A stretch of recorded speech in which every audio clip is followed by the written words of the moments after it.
एक बात बता दें कि पोलैंड ने अब तक इस बात को कंफर्म नहीं किया कि ये मिसाइल आया कहां से। उन्होंने कहा यह अभी भी इन्वेस्टिगेशन के अधीन है, आरोप प्रत्यारोप की प्रक्रिया चल रही है। लेकिन यह खबर वाकई डराने वाली है कि 90 मिसाइलें गिर रही हैं, क्योंकि पहली बार किसी देश की मिसाइलों की वजह से पोलैंड के लोगों के मारे जाने का दावा किया है। अब खबर आ रही है कि इस मामले पर आर्टिकल 4 के तहत चर्चा की जाएगी। पोलैंड हमले की पूरी तरह से विस्तृत रूप से चर्चा होगी। पोलैंड की अपील के बाद नेटो के राजदूतों में भी चर्चा होगी, नेटो देशों के राजदूतों में भी चर्चा होगी और ये भी इस चर्चा में शामिल होंगे। तो आप देख रहे हैं युद्ध का स्कोप अब बढ़ रहा है। आर्टिकल 4 के तहत यह चर्चा तब होती है जब नेटो देशों की सुरक्षा खतरे में होती है। पीड़ित देश अपनी बात वहां पर रख सकता है। इस आर्टिकल में यह सहूलियत उसे दी जाती है, वो अपनी बात कह सकता है। इतना ही नहीं, आर्टिकल 4 के तहत किसी एक देश पर हमला नेटो देशों पर हमला माना जाता है और वो खुलकर आप फिर सामने आ जाएंगे कि देखिए ये युद्ध सिर्फ रूस बनाम यूक्रेन नहीं रहा, ये अब रूस बनाम नेटो देश हो गया है। बड़ी खबर आ रही है। पोलैंड पर हुए हमले को लेकर एक नई बात सामने आई है। अमेरिका के अधिकारियों की तरफ से यह बताया जा रहा है कि जो मिसाइल पोलैंड में गिरी थी वो यूक्रेन के एयर डिफेंस सिस्टम से दागी गई थी। रूस के अटैक पर जवाबी कार्रवाई करते हुए मिसाइलें पोलैंड में गिरी हैं। तो यही बात रूस ने भी कही थी। रूस ने साफ इस बात को कहा था कि रूस की तरफ से कोई भी मिसाइल उनके मिसाइल सिस्टम से पोलैंड की दिशा पर गया ही नहीं, ये यूक्रेन के डिफेंस सिस्टम से दागी गई है, जिसका खंडन यूक्रेन ने किया। लेकिन अब अमेरिका का कहना है कि ये यूक्रेन के मिसाइल डिफेंस सिस्टम से फायर हुई मिसाइल है जो पोलैंड पर जा गिरी है। अब वहीं गूगल अर्थ के जरिए आपको अब दिखाते हैं कि आखिर पोलैंड के किस इलाके पर मिसाइल गिरी है। ये देखिए, ध्यान से देखिए, पोलैंड का ये कौन सा इलाका है जहां पर ये मिसाइल गिरी है। ये मिसाइल शोव नाम की जगह पर गिरी है, जो कि बॉर्डर एरिया है दक्षिणी यूक्रेन, पश्चिमी यूक्रेन की तरफ। इस इलाके से ही जब युद्ध की शुरुआत हुई थी तो स्टूडेंट्स और कई सारे यूक्रेनी नागरिक पोलैंड की तरफ गए थे और यहां पर रूस की मिसाइल का गिरना रूस की तरफ से अगर कहा जाए तो बिल्कुल असंभव है, क्योंकि रूस का अटैक फिलहाल इस इलाके पर कॉन्सेंट्रेटेड है और यहां कीव, जो कि बेलारूस के से सीधा सटा हुआ है, यहां पर कॉन्सेंट्रेटेड है। तो अगर कीव से ये बॉर्डर एरिया और पोलैंड का ये इलाका कम से कम 2000 किलोमीटर दूर है, तो रूस की तरफ से फायर किया गया मिसाइल, उस मिसाइल का यहां पर 2000 किलोमीटर दूर गिरना बिल्कुल असंभव है। और अगर ऐसा फायर किया गया होता तो उसकी पुष्टि अनेकों देशों के सैटेलाइट्स इसकी पुष्टि कर सकते थे। तो इस इलाके पर जो अभी अमेरिका का कहना है जो मिसाइल आ गिरा है वो यूक्रेन की डिफेंस सिस्टम पर जाकर से निकलकर गिरा है। और खबर आ रही है, पोलैंड के शहर में मिसाइल से अटैक जो हुआ है, इस हमले में 2 लोगों की मृत्यु हुई है। किसी भी नेटो देश पर रूस के पहले हमले का दावा किया जा रहा है। इस हमले के बाद नेटो देश हरकत में आ गए हैं। इस हमले के बाद बाइडेन ने G7 के देशों की आपात बैठक भी बुलाई। बाइडेन ने पोलैंड के राष्ट्रपति से फोन पर बात की।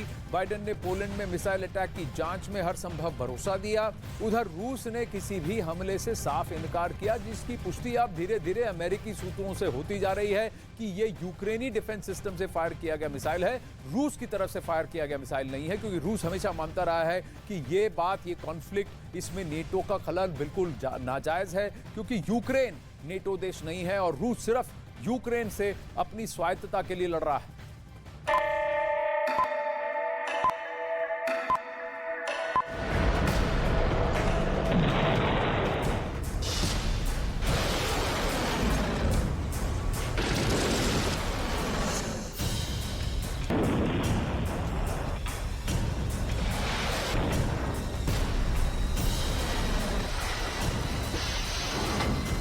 परमाणु हमले का काउंटडाउन शुरू हुआ। नाटो और रूस में होगी सीधी जंग।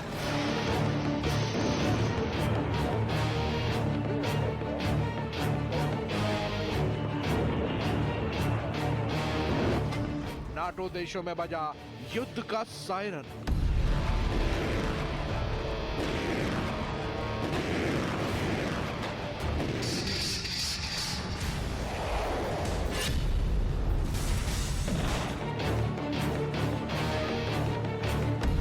टारगेट यूक्रेन था या नाटो को बड़ी चेतावनी थी, क्योंकि मिसाइल ने सीधे पोलैंड को टारगेट किया।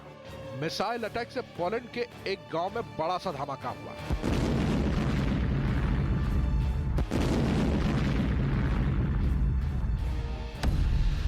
जहां धमाका हुआ वो यूक्रेन बॉर्डर से बेहद करीब था।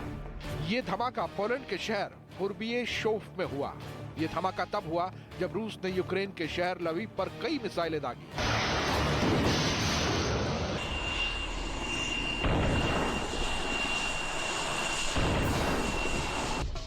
पोलैंड में हुए इस मिसाइल अटैक में 2 लोगों की मौत की बात सामने आई। इस अटैक के बाद पोलैंड में कोहराम मच गया। पोलैंड में सेना को अलर्ट कर दिया गया। पोलैंड के प्रधानमंत्री ने सुरक्षा परिषद की बैठक बुला ली और पोलैंड की सीमा में अमेरिका के फाइटर जेट्स गश्त लगाने लगे। Na terenie powiatu chrubieszowskiego do eksplozji, która doprowadziła do śmierci 2 obywateli Polski. Na miejscu w tej chwili przebywają nasze służby, które wyjaśniają sytuację, która miała miejsce w tym miejscu. Będą tę sprawę wyjaśniały również całą noc oraz przez czas, który będzie niezbędny do tego, aby tę sprawę wyjaśnić.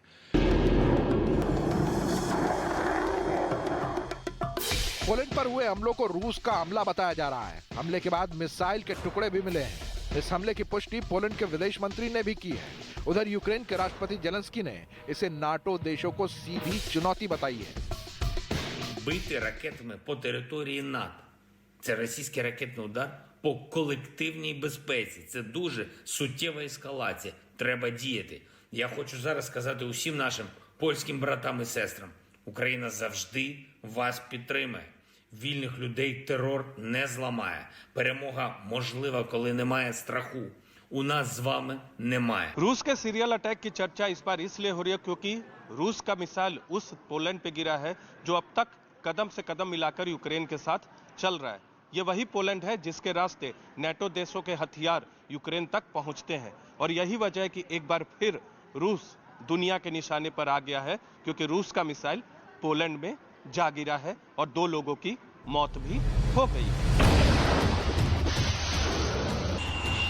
रूस अब साजिश रच रहा है। उसके आरोप बेबुनियाद है कि यूक्रेन के डिफेंस सिस्टम की मिसाइलें पोलैंड में गिरी। किसी को भी रूस के प्रोपेगेंडा पर यकीन नहीं करना चाहिए। पोलैंड पर हमले के बाद ब्रिटेन के प्रधानमंत्री ऋषि सुनक ने पोलैंड के राष्ट्रपति से बात की और नाटो से संपर्क करने की बात भी कही। उधर इस हमले के बाद अमेरिका के राष्ट्रपति बाइडेन ने G7 देशों की आपात बैठक बुलाई है। इस बैठक में पोलैंड पर रूस के हुए हमलों के दावों पर चर्चा होगी।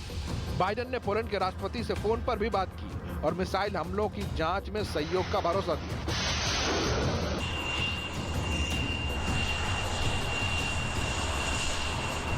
फिलहाल पोलैंड पर रूस के हमलों के दावों से नाटो देशों में कोहराम मचा हुआ है। पूरे यूरोप में इन हमलों पर चर्चा हो रही है। अमेरिका ने सख्त रुख अख्तियार कर लिया है, यानी युद्ध के मोर्चे पर यह बेहद नाजुक पल है। इसका मतलब यह भी है कि युद्ध का दायरा न सिर्फ बढ़ने वाला है बल्कि भयानक तबाही का अलार्म बज गया है।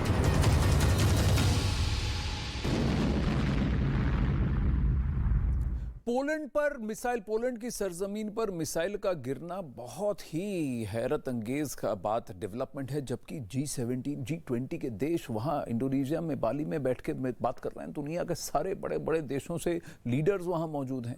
उस वक्त ये हमला हुआ है पोलैंड पर जब रूस की मिसाइलों ने यूक्रेन के शहर लिएव को निशाना बनाया। अब पोलैंड नेटो का देश है। अब आपको बताते हैं कि कब, कहां और कैसे ये हमला हुआ। आइए इसको समझने की कोशिश करते हैं। अब अधिकांश रूप से यूक्रेन में रूस का अटैक कीव पर हुआ है, लेकिन लिएव दक्षिणी यूक्रेन का एक पश्चिमी यूक्रेन का एक इलाका है। ये बहुत बड़ा शहर है, यहां पर पश्चिमी यूक्रेन का सबसे बड़ा शहर है और लिएव कीव से कम 1500 किलोमीटर दूर है। आपको याद होगा भारतीय मूल के स्टूडेंट्स भी यहाँ की यूनिवर्सिटीज में फंसे थे जब युद्ध की शुरुआत हुई थी और उन्होंने यहाँ से पोलैंड, बल्गेरिया और रोमानिया जाने की कोशिश की थी। अब ये मिसाइल जो है यहाँ गिरा है। यहाँ से लिएव से हुर्बियशोव की दूरी कम से कम 250 किलोमीटर से ज्यादा नहीं बताई जा रही है अंदाजन। अब मिसाइल अटैक पोलैंड के शहर हुर्बियशॉफ में हुआ। अब दावा यह है कि रूस की मिसाइल हुर्बियशॉफ के एक गांव में जाकर गिरी और इस हमले में पोलैंड के 2 लोगों की मौत हुई। हुर्बियशॉफ यूक्रेन बॉर्डर से बेहद करीब है और यह हमला तब हुआ जब यूक्रेन के शहर कीव पर रूस ने 90 मिसाइल दागे। लिएव और हुर्बियशॉफ के बीच की दूरी 550 किलोमीटर है, 530 किलोमीटर की यह दूरी है। यहां पर मिसाइल्स क्यों दागे गए जबकि फोकस ऑफ अटैक यहां था? 90 में से कुछ मिसाइल्स अब लिएव पर भी आकर गिरे हैं। यह चौंकाने वाली बात है कि रूस ने लिएव को क्या एक डाइवर्जनरी टैक्टिक के जरिए देखा है और यहां से अगर 550 किलोमीटर की दूरी है तो क्या मिसाइल इतनी दूर जाकर गिर सकता है या फिर एयर डिफेंस सिस्टम की वजह से यह यूक्रेनी मिसाइल था? इसकी पुष्टि अभी बाकी है।